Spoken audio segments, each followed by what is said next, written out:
tayo dito. Nasa Marikina ka pa.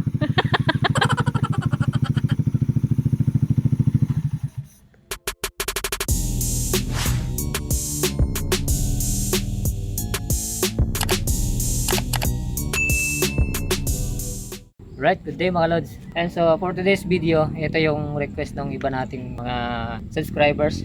Nag-request regarding nga dun sa backfire ng ating ECU, which is NK Coolstan Next na ECU. And so ito na yun mga lods. Tsaka pala mga lods, ang gagamitin muna natin ngayon para dun sa rapid backfire ay ito, yung ating power pipe na red Leo. Di pa kasi nakakabit yung ano ko, yung open pipe kasi medyo malayo pa naman yung bagong taon. Baka tayo ay mapabarangay.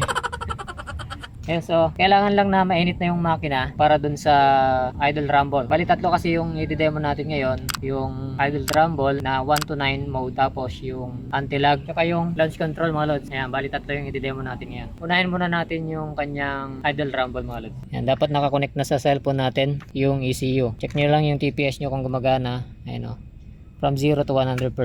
Tapos sa Eco Street tayo. Then i-on natin yung motor. Dapat mga lods, mga ano to, mainit na yung makina. Dito tayo sa idle rumble. Ayan, at least ano siya, makikita naman dyan na nakalagay dyan, dapat 60 degrees higher siya. Ayan, hindi siya pwedeng 60 degrees below kasi hindi gagana yung idle rumble. Ayan, so on na natin yung ignition. Ayan, dito tayo. Ayan, so ito yung number 1 mga lods. Pakinggan nyo yung makina, magbabago yan. Ayan, diba?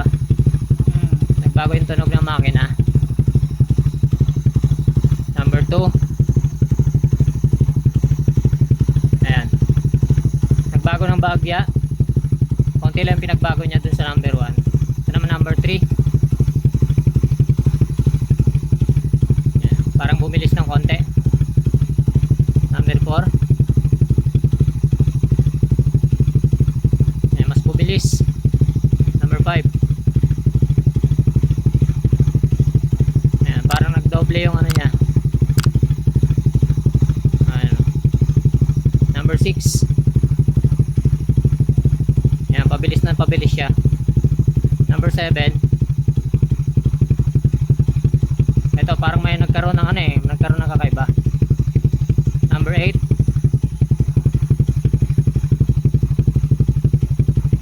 Ayun o, pabilis siya ng pabilis. Ito yung number 9. Ito na yung pinakamabilis, number 9.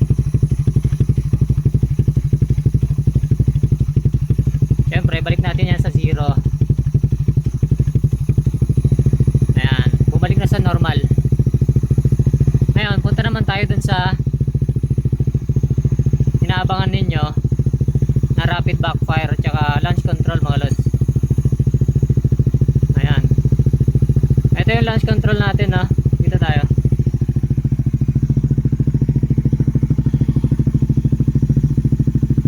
Sa launch control mga lods, ayan yung gagamitin natin sa RPM 7000, ignition style 156, speed 10. 7000 yan bago pumutok.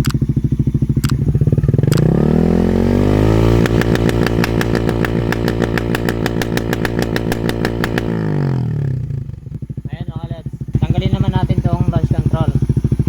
Dito naman tayo sa anti-lag. 5,000 lang yung ano ko, anti-lag ko kasi may gagawin ako mamaya.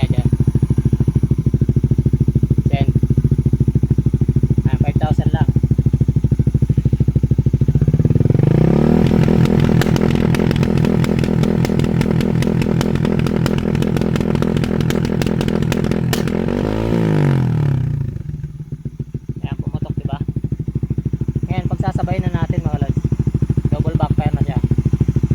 Ayan, launch control at saka anti-lag, pagsasabay na natin para 5,000 RPM yung isa at saka 7,000 yung isa. Puputok ng 5,000 at saka 7,000. Ayan.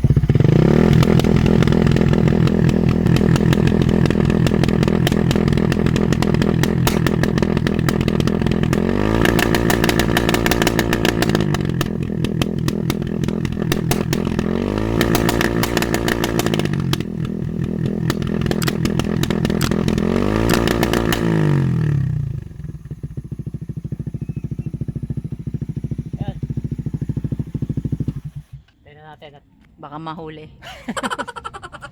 Ayun, ulitin ko mga lods, ito lang. Sinulat ko na rin sa papel eh. Ito yung style ng ano natin. Yung ating launch control, 7,000. Mas mataas siya. Yung ating anti-lag, ginawa kong ano lang, 5,000 lang. Para pagdaan ng 5,000, puputok yung anti-lag niya. Tapos, paglagpas naman ng 5,000, pupunta ng 7,000. Puputok naman yung launch control. So, double backfire yun mga lods. Ayan. So, sabi kasi ng iba, wala raw double backfire dito sa 10K. Pero meron siya mga lods. Pwede nyo baguhin to. Depende sa hingin ng motor nyo kung paano siya puputok. Ito lang yung pinakita ko sa inyo na ignition style. Pero marami pang iba dyan. Pwede nyo kalikutin kasi maraming klase ng ignition style niya. Malalaman nyo kung paano siya puputok. Yung 5,000 ko, hindi pa siya ganun pumuputok eh. So, tamang timing lang siguro dito sa throttle kasi nakaano ako eh, quick throttle. Kaya minsan lumalagpas talaga ako dun sa 5,000 RPM. Pero dun sa 7K RPM, talagang ano siya, masabog talaga pumuputok. Pwedeng taasan yon ng RPM limit. Kano lang siguro, sa bagong taon na lang. Yung tataasan ko yun. Naka power pipe lang kasi tayo eh. So, susunod na lang siguro yung